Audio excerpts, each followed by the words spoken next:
ഈ നടി ആക്രമിക്കപ്പെട്ട കേസിലെ രണ്ടാം പ്രതിയായ മാർട്ടിൻ ഒരു വീഡിയോ പുറത്തിറക്കിയിട്ടുണ്ടായിരുന്നു. ആ വീഡിയോയിൽ പറയുന്നത് ഈ പൾസർ സുനിയും അതേപോലെ തന്നെ നടിയും ചേർന്ന് ദിലീപിനെതിരെ നടത്തിയ ഒരു ഗൂഢാലോചനയായിരുന്നു ആ ഒരു കൊട്ടേഷൻ എന്നൊക്കെയായിരുന്നു.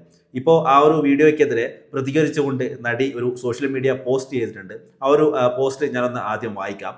ഞാൻ ചെയ്ത തെറ്റ്, എനിക്കെതിരെ ഒരു ആക്രമണം നടന്നപ്പോൾ അതപ്പോൾ തന്നെ പോലീസിൽ പരാതിപ്പെട്ടത്, നിയമ നടപടി വേണമെന്ന് ആവശ്യപ്പെട്ട് മുന്നോട്ട് പോയത്. അന്നേ സംഭവിച്ചതെല്ലാം വിധിയാണെന്ന് സമാധാനിച്ച് ആരോടും ഒന്നും പറയാതെ മിണ്ടാതെ ഇരിക്കാമായിരുന്നു. പിന്നീട് എപ്പോഴെങ്കിലും ആ വീഡിയോ പുറത്തു വരുമ്പോൾ അത് എന്തുകൊണ്ട് അന്നേ പോലീസിൽ പരാതിപ്പെട്ടില്ല എന്ന് കുറ്റപ്പെടുത്തുന്നവരോട് എന്ത് പറയണം എന്നറിയാതെ ആത്മഹത്യ ചെയ്യണമായിരുന്നു. 20 വർഷം ശിക്ഷയ്ക്ക് വിധിച്ച് ജയിലിൽ പോയ രണ്ടാം പ്രതി പോകുന്നതിന് മുമ്പേ ഒരു വീഡിയോ എടുത്തത് കണ്ടു. അതിൽ ഞാൻ ആണ് നിങ്ങളുടെ നഗ്ന വീഡിയോ എടുത്തത് എന്നുകൂടെ പറയാമായിരുന്നു.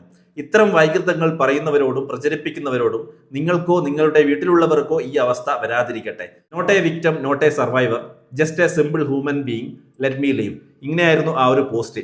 എന്തായാലും മാർട്ടിനെതിരെയുള്ള ഒരു പ്രതിഷേധമായിട്ടാണ് നമ്മൾ ഈ സോഷ്യൽ മീഡിയ പോസ്റ്റിനെ കാണുന്നത്. എന്തായാലും മാർട്ടിനെതിരെ ആ ഒരു വീഡിയോ പുറത്തുവിട്ടതുകൊണ്ട് ഇപ്പോൾ ഒരു കേസും നിലവിലുണ്ട്. പോലീസ് അതിന്റെ സത്യാവസ്ഥ അന്വേഷിച്ചു വരികയാണ്. അതിന്റെ പിന്നിൽ ആരെങ്കിലും ഉണ്ടോ എന്നൊക്കെ അന്വേഷിച്ചു വരുന്നുണ്ട്. എന്തായാലും വൈകാതെ അതിനൊക്കെയുള്ള ഉത്തരങ്ങൾ നമുക്ക് കിട്ടുമെന്ന് നമുക്ക് പ്രതീക്ഷിക്കാം.